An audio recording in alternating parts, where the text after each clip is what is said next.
दोस्तों, स्वागत है आपका मेरे चैनल सर्वज्ञान अपनी कक्षा में। चैनल को सब्सक्राइब कीजिए और घंटे के निशान पर दबाकर आगे आने वाले वीडियो की जानकारी प्राप्त करते रहें। हेलो दोस्तों, आपका स्वागत है टू जेड सर्वज्ञान अपनी कक्षा में। द पोएम पॉइंट के अंतर्गत आज की जो हमारी पोएम है वह रॉबर्ट फ्रॉस्ट के द्वारा रचित फायर एंड आइस है। और रॉबर्ट फ्रॉस्ट कौन थे, उनका साहित्य में क्या योगदान था और उन्होंने किन किन पोइट्रियों की रचना की, उसके बारे में जानकारी प्राप्त करने के लिए हम पढ़ते हैं रॉबर्ट फ्रॉस्ट को। Let's go. Robert Frost was a famous American poet. Robert Frost was थे एक फेमस प्रसिद्ध अमेरिकन पोइट, अमेरिका के कवि। तो रॉबर्ट फ्रॉस्ट एक प्रसिद्ध अमेरिका के कवि थे। ही वाज बोर्न, वह जन्मे थे इन सैन फ्रांसिस्को में ऑन मार्च 26 1874, 26 मार्च 1874 को। His father belong to New England, belong to संबंध रखते थे। हिज फादर, उसके पिताजी या उनके पिताजी, belong to New England, New England से संबंध रखते थे। एंड हिज मदर, और उनकी माँ, वाज थी अ स्कॉटिश इमिग्रेंट, एक स्कॉटिश प्रवासी, फ्रॉम इडनबर्ग से। बाय 1920, 1920 तक Frost was the most celebrated poet in America. Frost थे मोस्ट, सर्वाधिक, सेलिब्रेटेड का मतलब महत्वपूर्ण या सर्वाधिक प्रसिद्ध पोइट, कवि इन अमेरिका, अमेरिका में सर्वाधिक प्रसिद्ध कवि थे। हिज पोइटिक वर्क, उनके जो कवि के रूप में जो कार्य हैं, बॉयजविल 1930, 1913 में प्रकाशित हुआ बॉयजविल, नॉर्थ ऑफ बॉस्टन 1914, 1914 में प्रकाशित हुआ। न्यू हैम्पशायर 1923, 1923 में न्यू हैम्पशायर प्रकाशित हुआ। फर्दर रेंज 1936, 1936 में फर्दर रेंज प्रकाशित हुआ। स्टीपल बुश 1947 में प्रकाशित हुआ। एंड इन द क्लियरिंग 1962 में प्रकाशित हुआ। इंक्रीज्ड बढ़ाया, हिज फेम, उसकी प्रसिद्धि को, एंड ऑनर, और सम्मान को। The poem dust of snow, और डस्ट ऑफ स्नो नाम की जो कविता है was published in new Hampshire, जो कि न्यू हैम्पशायर में 1923 में प्रकाशित हुई थी। दिस कलेक्शन, और इस संग्रह ने, गेव हिम, उसे दिया, द पुलित्जर प्राइज, पुलित्जर का सम्मान उसको दिलवाया। Fire and ice is a highly symbolic poem by Robert Frost. Fire and ice is एक हाईली उच्च, सिंबॉलिक, प्रतीकात्मक पोएम, कविता, बाय के द्वारा, रॉबर्ट फ्रॉस्ट कवि का नाम। तो जो ये फायर एंड आइस है वह बहुत ही एक उच्च प्रतीकात्मक कविता है जो कि रॉबर्ट फ्रॉस्ट के द्वारा लिखी गई है।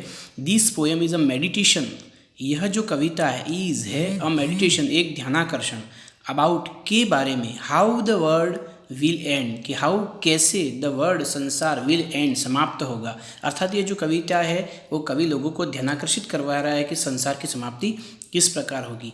एंड द पोइट सेज, और कवि कहता है, दैट की the fire of lust, lust का मतलब होता है कामुकता, कामुकता की आग, एंड एंडलेस डिजायर्स, और अंतहीन इच्छाएं, एंड आइस ऑफ हेट्रेड, और घृणा रूपी बर्फ, एमोंग ह्यूमन बींग, जो कि एमोंग के मध्य है, किसके मध्य है, मानवों के मध्य है, विल पुट, रखेगा, दिस वर्ल्ड, इस संसार को, to an end one day, to an end मतलब समाप्ति की ओर, वन डे, एक दिन। अर्थात जो कामुकता की आँख है और अंतहीन व्यक्ति की इच्छा है, और साथ ही एक व्यक्ति से दूसरे व्यक्ति के मध्य जो घृणा की भावना है, जिसकी तुलना कवि ने बर्फ से की है, वो इस संसार को एक दिन समाप्ति की ओर ले जाएगी। Some say the world will end in fire, some say in ice, some, कुछ, से, कहते हैं, द वर्ल्ड, संसार, विल एंड, समाप्त होगा, इन फायर, इनका मतलब अंदर, फायर का मतलब आग में। तो कुछ लोग कहते हैं संसार आग में समाप्त होगा, सम से इन आइज, और कुछ कहते हैं बर्फ़ के अंदर। अर्थात कवि ने यहाँ दो तर्क दिए कि कुछ, एक को फायर लिया है और एक आइस लिए। अर्थात फायर का मतलब यहाँ है डिज़ायर और आइस का मतलब है हेट्रेड। अर्थात या तो संसार की जो विनष्टि है वो बहुत ज़्यादा डिज़ायर से होगी, या फिर बहुत ज़्यादा एक दूसरे से हेट करने से संसार का विनाश होगा। फ्रॉम वाट, जहाँ तक, आई हैव टेस्टेड, यहाँ टेस्ट का मतलब स्वाद लेना या सोच लेना। फ्रॉम वाट, जहाँ तक, आई हैव टेस्टेड, मैंने सोच लिया है या मैंने स्वाद लिया है, ऑफ डिज़ायर्स, इच्छाओं का। अर्थात कवि कहते हैं कि जहाँ तक मैंने इच्छाओं के बारे में जाना है या तृष्णाओं के बारे में जाना है, आई होल्ड विथ, होल्ड का मतलब होता है सपोर्ट करना, मैं उन लोगों के साथ हूँ, दोज, जो, दैट की फेवर, पक्ष लेते हैं, फायर, आग का। अर्थात कवि कहता है कि जहाँ तक मैंने तृष्णाओं के बारे में जानकारी प्राप्त की और जहाँ तक मैंने तृष्णाओं के बारे में जाना है, मैं उन लोगों का पक्ष लेता हूँ जो आग से संसार का नाश मानते हैं। बट किंतु इफ़ यदि I had to perish twice, I had to मुझे होना है, पेरिश का मतलब होता है डाई मरना है, ट्वाइस मतलब 2 बार, यदि मुझे 2 बार मरना है, आई थिंक मैं सोचता हूँ, आई नो मैं जानता हूँ, इनफ पर्याप्त, ऑफ हेट घृणा के बारे में। कवि कहता है कि अगर लोग कहते हैं कि संसार 2 बार नष्ट होगा, या तो आग से नष्ट होगा या बर्फ़ से नष्ट होगा, तो यदि 2 बार ही मरना है तो पहली बार तो मैं आग के पक्ष में हूँ क्योंकि मैं डिज़ायर आकांक्षाओं के बारे में जानता हूँ, और अगर दूसरी बार भी मरना है तो मैं हेट को भी पर्याप्त रूप से, घृणा को भी पर्याप्त रूप से जानता हूँ। टू से कहने के लिए, दैट की, फॉर डिस्ट्रक्शन आइस, फॉर के लिए, डिस्ट्रक्शन का मतलब होता है विनाश, आइस मतलब बर्फ, बर्फ से विनाश के लिए, इज़ आल्सो ग्रेट, इज़ है, आल्सो भी का मतलब ग्रेट महान है, एंड वुड सफीज और शायद सफीज का मतलब पर्याप्त भी है। अर्थात कवि कहता है कि जहाँ तक आग की बात करें, आग से तो नाश है, लेकिन अगर दूसरी बार मरना है और बर्फ़ से भी विनाश, अर्थात हेट्रेट से भी विनाश होना संभव है, तो मैं मानता हूँ आइस, ये जो हेट है, ये जो घृणा है, वही इस विनाश के लिए महान और पर्याप्त साबित होगी। अर्थात हमें फायर की कोई आकांक्षा नहीं है, डिज़ायरों की आकांक्षा नहीं है, हम एक दूसरे से घृणा करते करते ही अपना विनाश कर लेंगे। Read about detail summary.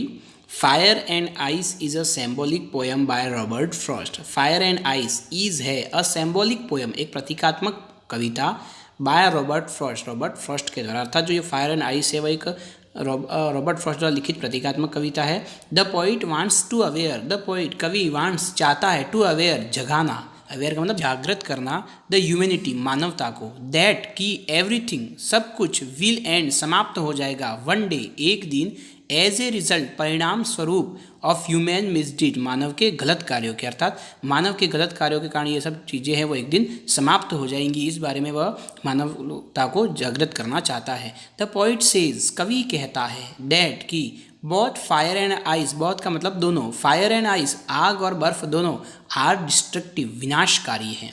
Fire of violent desire, violent का मतलब होता है हिंसक, फायर ऑफ वायलेंट डिज़ायर्स मतलब हिंसक इच्छाओं की जो आग है, विल पुट द वर्ल्ड संसार को रखेगी, टू एन एंड समाप्ति की ओर, इफ़ द वर्ल्ड यदि संसार को, had to perish, had to होना है या होना है, पेरिश का मतलब मरना, ट्वाइस 2 बार मरना है या 2 बार समाप्त होना है, देन तब, इट विल बी पेरिश्ड यह समाप्त होगा, बाय द हेट्रेड घृणा के द्वारा, बिटवीन मैन एंड मैन मनुष्य और मनुष्य के बीच घृणा के द्वारा समाप्त होगा। Ice has been presented, ice बर्फ हैज़ बीन प्रेजेंटेड, प्रेजेंटेड का मतलब क्या होता है, सामने लाना या पेश करना, पेश की गई है, एज ए सिंबल प्रतीक के रूप में, ऑफ हेट्रेड घृणा के। अर्थात कवि इस समरी के माध्यम से इस कविता में कहना चाहता है कि मानव को वह जगाना चाहता है, वह कहना चाहता है कि संसार एक दिन समाप्त हो जाएगा, और किस कारण से समाप्त होगा, मानव की गलतियों के कारण, और जो फायर और आइस है अर्थात बर्फ और आग है वो दोनों विनाशकारी हैं, और जहाँ तक हिंसक इच्छाओं की बात करें तो जिसके कारण संसार एकदम समाप्ति की ओर चला जाएगा,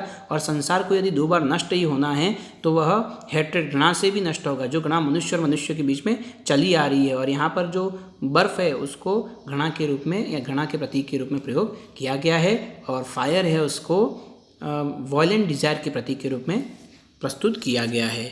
धन्यवाद। अगर आपको पसंद आया हो तो मेरे चैनल को शेयर कीजिए, सब्सक्राइब कीजिए, लाइक कीजिए, और ज़्यादा से ज़्यादा अपने दोस्तों को बताइए और जिसको आवश्यकता है उस तक पहुँचाइए। धन्यवाद।